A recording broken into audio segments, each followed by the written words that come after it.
A 7-year-old girl emerged from the caves of Okinawa in 1945, clutching a white flag made from a bedsheet. Behind her lay weeks of hiding alone on the front lines, her family gone, her world shattered by the deadliest battle of the Pacific War. The Japanese military had told civilians that American soldiers were demons who would torture and kill them. But when little Tomiko Higa walked toward those soldiers, white cloth trembling in her small hands, she discovered something that would reshape not only her life, but challenge everything her nation had believed. What happened next became one of the war's most powerful photographs, and eventually a global bestseller. A story of unexpected mercy that revealed the true face of humanity amid the machinery of destruction. April 21st, 1945, Southern Okinawa, 0600 hours. The child's fingers ached. 7 years old, and Tomiko Higa had been gripping the same piece of white cloth for 3 hours, ever since the old man, she never learned his name, had pressed it into her hands in the darkness. His wife lay beside him in the cave, both too weak to move, their bodies wasting from starvation and dysentery.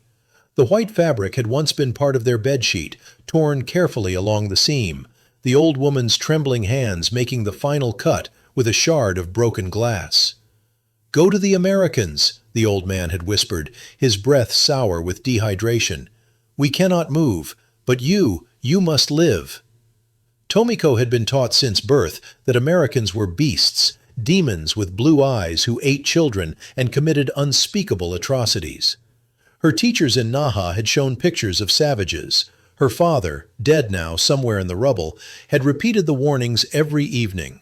Better to die with honor than fall into their hands. The caves of Southern Okinawa were filled with families who had chosen grenades over surrender, mothers who had taken their own infants' lives rather than let them be captured. But the old woman had smiled, her cracked lips pulling back over missing teeth.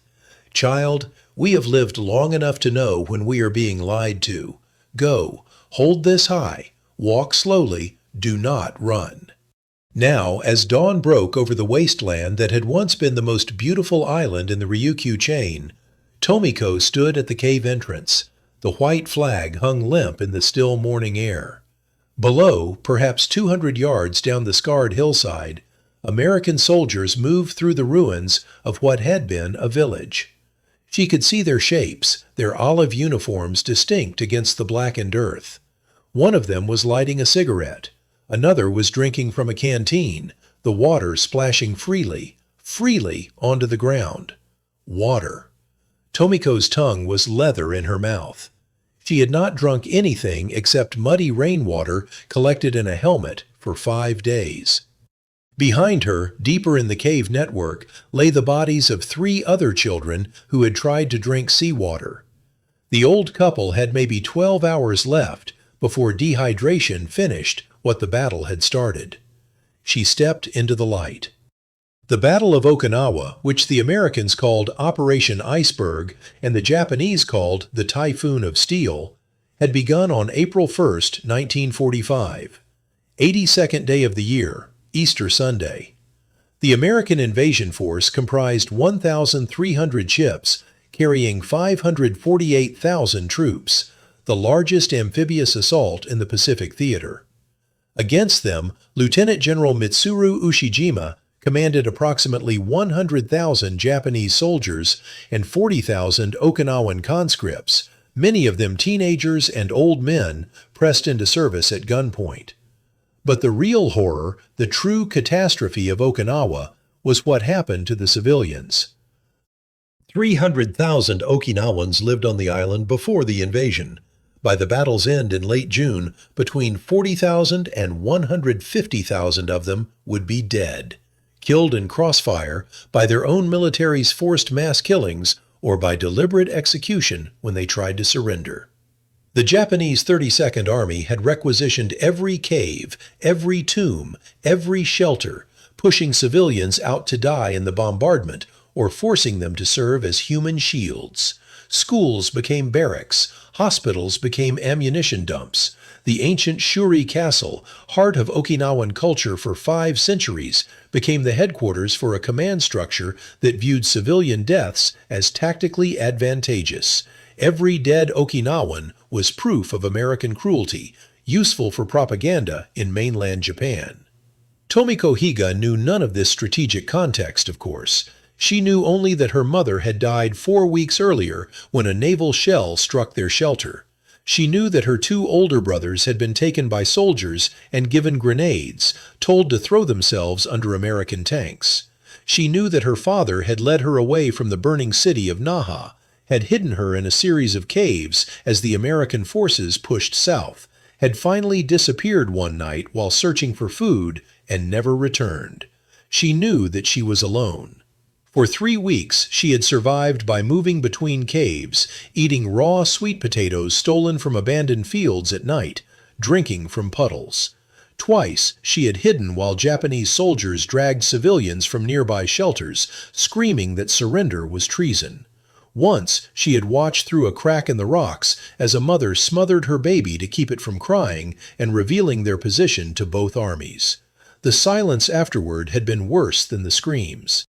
Then she had found the old couple, and they had given her the flag, and now she was walking down the hill toward the Americans, and every cell in her body was screaming that she was about to die.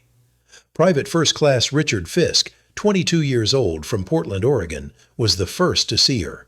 He was part of the 96th Infantry Division, which had been fighting on Okinawa for 3 weeks and had learned to trust nothing. The Japanese defenders used every psychological weapon available.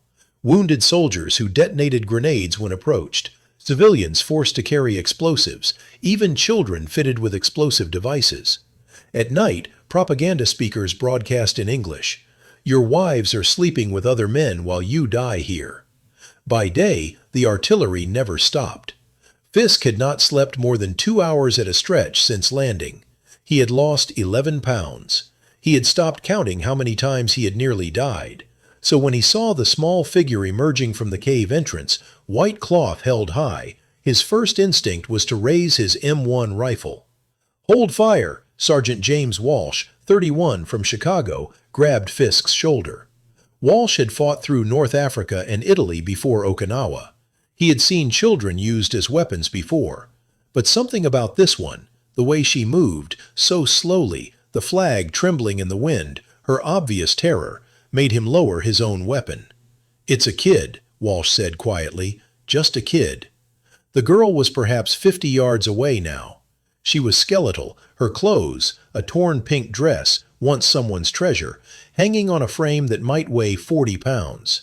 Her feet were bare, bleeding, wrapped in dirty rags. Her hair, which should have been black and shining, was matted with mud and ash. But her eyes, Walsh would remember this for the rest of his life. Her eyes were not the eyes of someone who had given up. They were terrified, yes, but also determined. She was not shuffling toward death. She was walking toward the slim chance of life. "Cover me," Walsh said to Fisk. "If anything happens, you drop her, understood?" "Sarge, that's an order." Walsh stood up from behind the rubble and stepped into the open. He held his hands high, rifle slung across his back. He moved slowly, deliberately, the way you approach a wounded animal. Behind him, he could feel the entire platoon tensing. 38 men, all watching this 7-year-old child, all thinking about the booby traps, the treachery, the 1,000 ways the enemy had taught them not to trust. The girl stopped walking. She was 20 feet away, close enough now for Walsh to see the hollow of her cheeks, the sores on her lips, the way her legs trembled with exhaustion. She opened her mouth, and Walsh realized she was trying to speak, but nothing came out except a dry whisper. Her throat was too parched to form words. Walsh reached slowly for his canteen, unscrewed it with exaggerated care, took a sip himself, showing her it was safe, then held it out. The girl stared at him.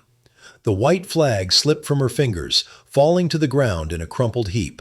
Then she collapsed.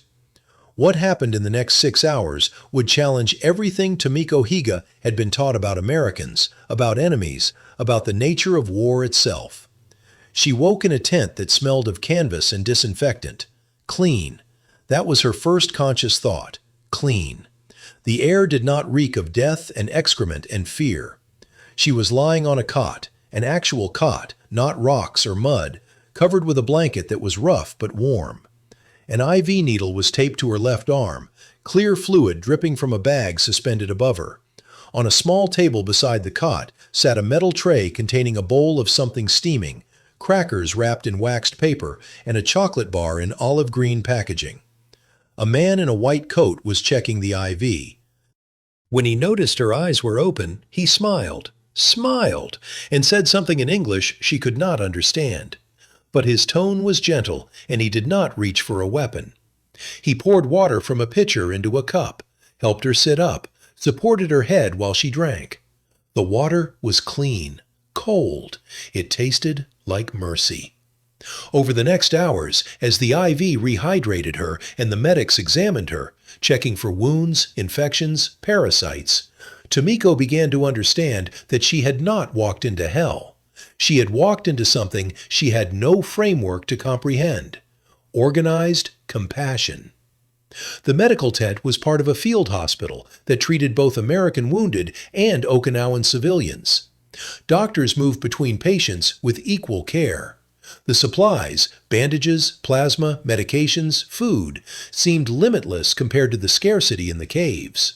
One nurse, a woman with red hair and freckles, who reminded Tomiko of pictures she had seen of foreign devils, washed her feet with warm soapy water, applied antiseptic to the cuts, bandaged them with gauze that was white, unused, wasted on a child who was nobody. The chocolate bar remained on the tray. Tomiko stared at it for perhaps 20 minutes before she dared to touch it. She had never tasted chocolate. Sugar had been rationed in Okinawa since 1942. When she finally unwrapped it, her hands shaking, and took a small bite, the sweetness exploded across her tongue with such intensity that she gasped. It was real. All of this was real. That evening, Sergeant Walsh returned to check on her.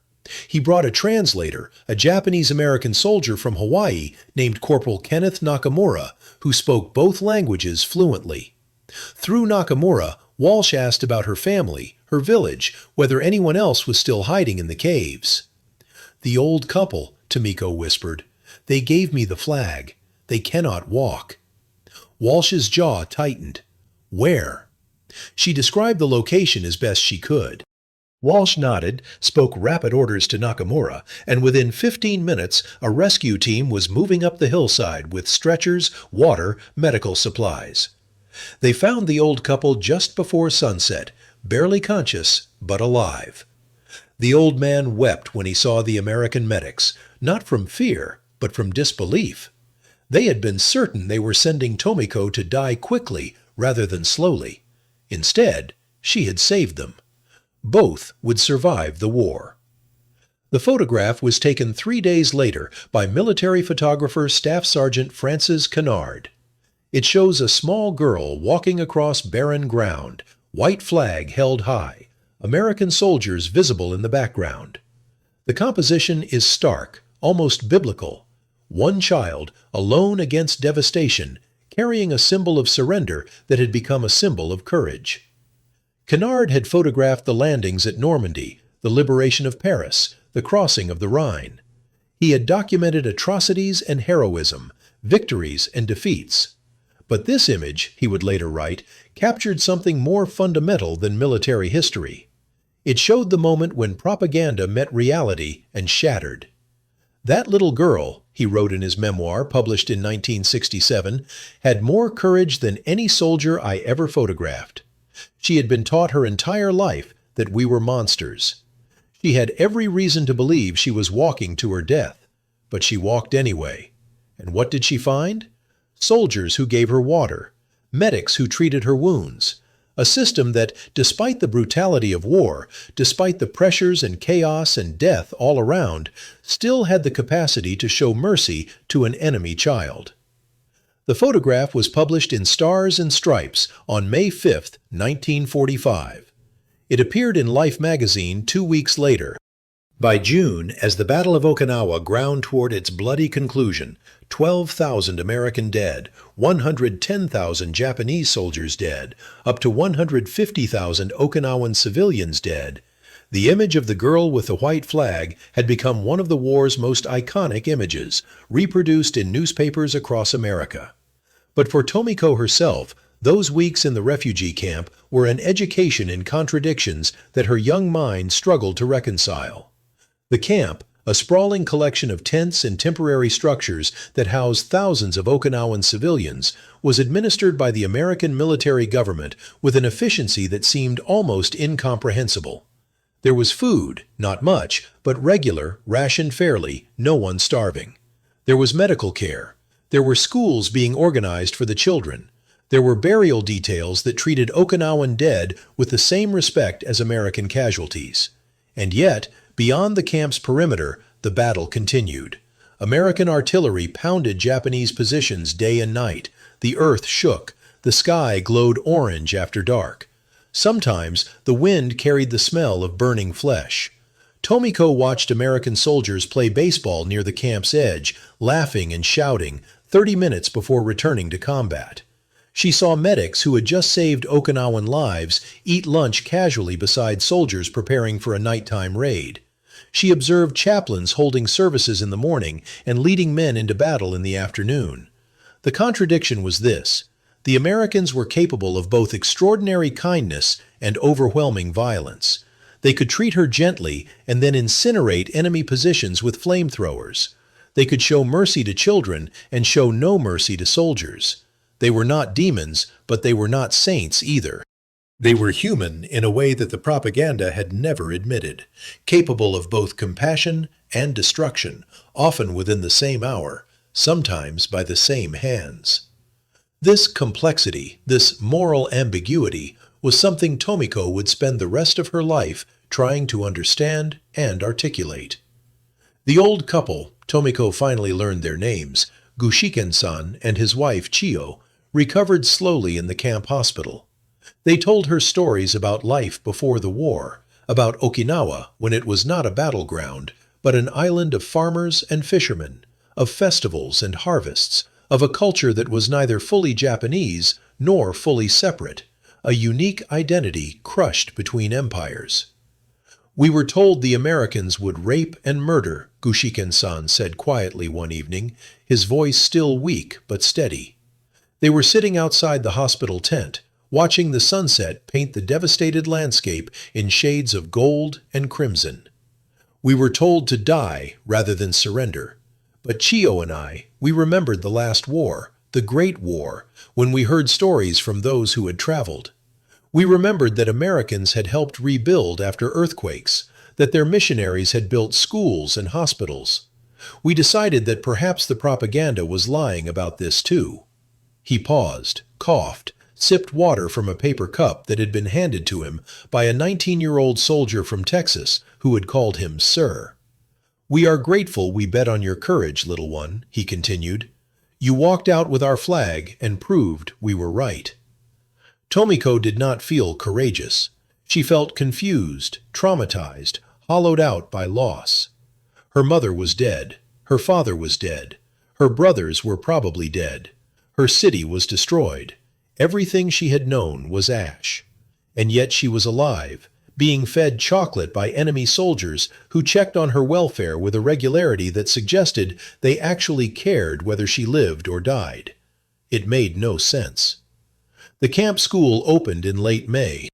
A Navy chaplain named Lieutenant Robert Haynes, who had been a high school teacher in Massachusetts before the war, organized it using salvaged materials: chalkboards made from painted plywood, paper donated from military supplies, pencils rationed from stateside shipments.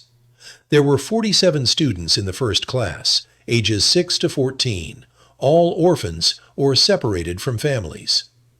Haynes spoke no Japanese. Few of the students spoke English. But he taught them numbers first, universal, written on the blackboard in both Arabic numerals and simple diagrams. 1 apple, 2 apples, 3. Then basic English words: hello, thank you, water, food, friend. The word friend took 3 days to explain. The concept seemed foreign to children who had been taught that all foreigners were enemies.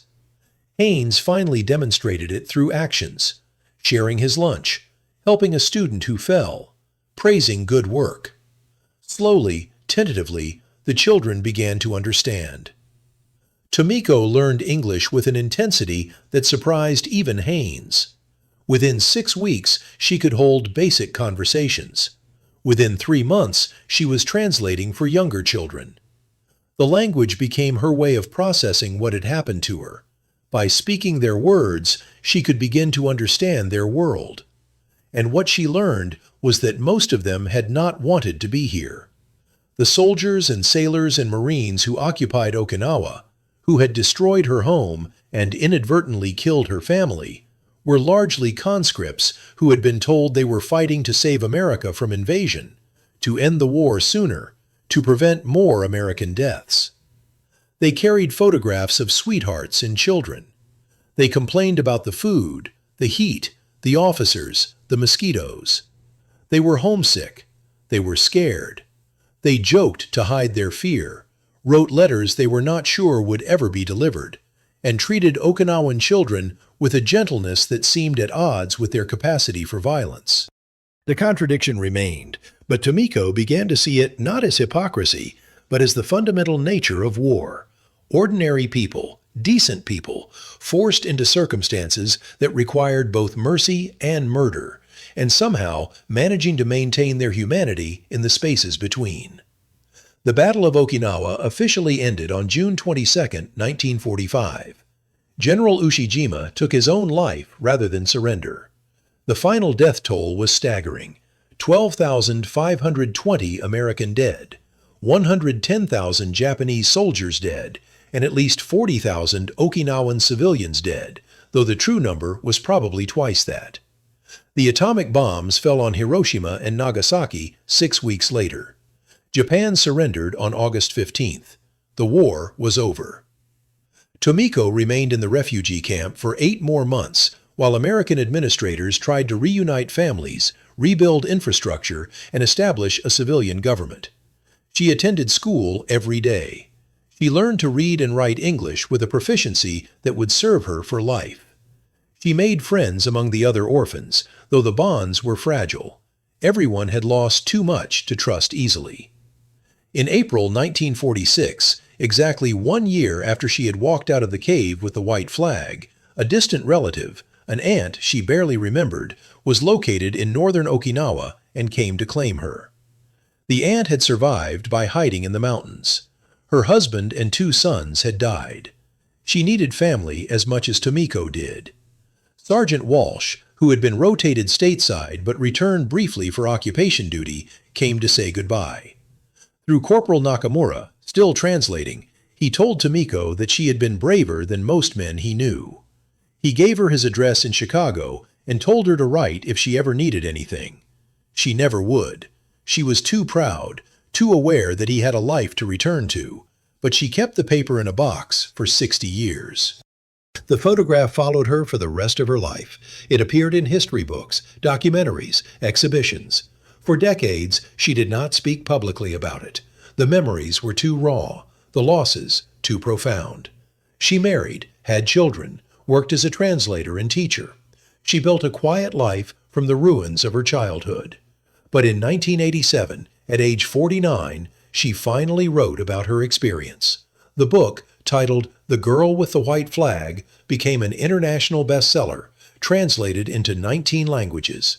In it, she described not just the horror of the Battle of Okinawa, but also the unexpected mercy she had encountered.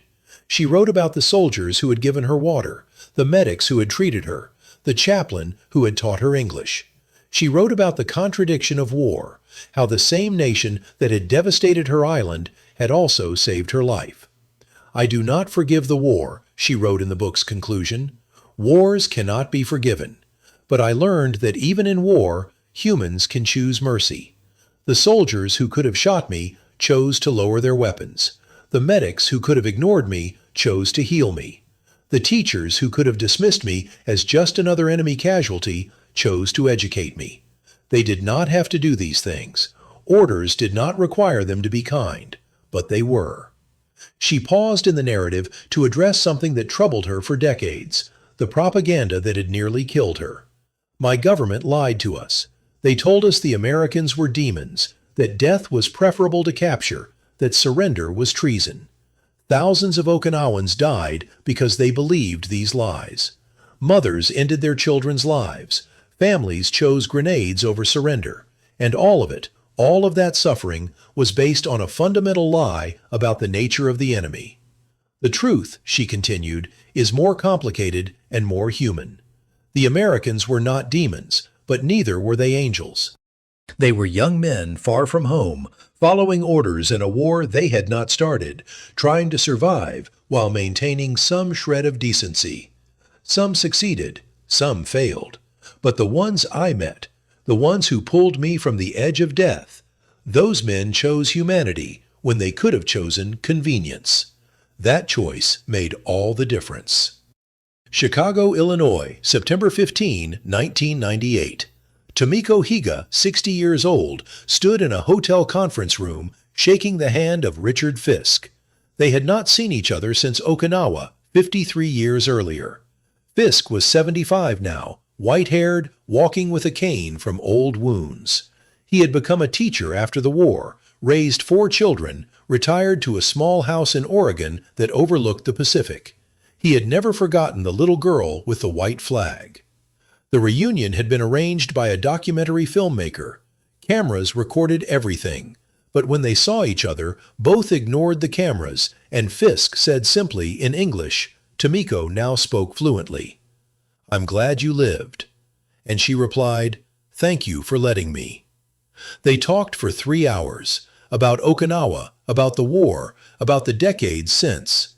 Fisk told her about the nightmares he still had, the sounds that still made him flinch, the friends he had lost. Tomiko told him about rebuilding a life from nothing, about raising children in the shadow of trauma, about finally finding the courage to write her story. Near the end of the conversation, Fisk said something that Tomiko would quote in every subsequent interview. "We were trained to see you as the enemy, but when I looked at you that day, this little kid, starving, terrified, holding a piece of bedsheet, I couldn't see an enemy. I just saw a child who needed help. I think that's what separated us from them, from the Japanese military. We could still see the difference." Tomiko nodded slowly. "Your country destroyed mine," she said quietly, "but your soldiers saved me." Both things are true. I have spent my whole life trying to reconcile that contradiction. "And have you?" Fisk asked. She smiled, a small, sad smile that acknowledged everything she had lost and everything she had survived. "I think," she said, "that the reconciliation is in the trying, in remembering both the destruction and the mercy, in teaching the next generation that even in the worst circumstances, humans can choose to be human." The white flag itself, the actual piece of bedsheet that Tomiko carried down that hillside in April 1945, is preserved in the Okinawa Prefectural Peace Memorial Museum. It hangs in a climate-controlled case, faded to ivory, the edges frayed, a few brownish stains that might be mud or might be blood. Beside it, a placard provides the basic facts: date, location, context. But the facts cannot capture what that flag represented: the courage of a 7-year-old child who chose hope over certainty, who walked toward potential death because the alternative was certain death. The wisdom of an elderly couple who rejected propaganda even as they lay dying, who bet their last hours on human decency and were proven right. The restraint of soldiers who lowered their weapons when every instinct and experience told them not to trust. The mercy of a military system that, despite its capacity for massive destruction, still maintained protocols for protecting civilians, treating wounded, showing compassion. Tomiko Higa died on August 21, 2015, at age 77. Her book had sold over 5 million copies worldwide.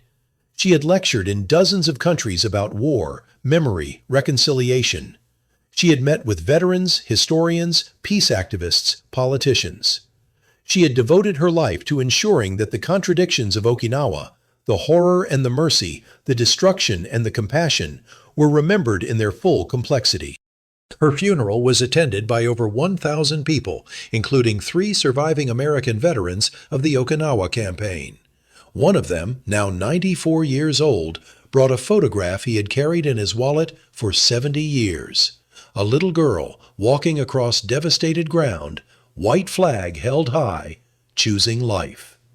The image endures because it captures something essential about war and about humanity, that even in the midst of industrial-scale violence, individual choices matter, that compassion is always possible, even when it seems irrational, that the line between enemy and human is thinner than propaganda admits, and that sometimes courage means nothing more and nothing less than walking toward the unknown with a piece of white cloth and a desperate hope that mercy exists, even where you have been taught to expect only death. The old couple had been right. The Americans were not demons. They were men, flawed, frightened, far from home, but capable in crucial moments of choosing humanity over expedience, mercy over violence, life over death. Tomiko Higa walked out of a cave on April 21, 1945, expecting to die. Instead, she lived for 70 more years, testament to a truth that propaganda could not erase, that even in war's darkest hours, when all evidence suggests that hope is foolish and mercy is dead, sometimes, just sometimes, a white flag is enough.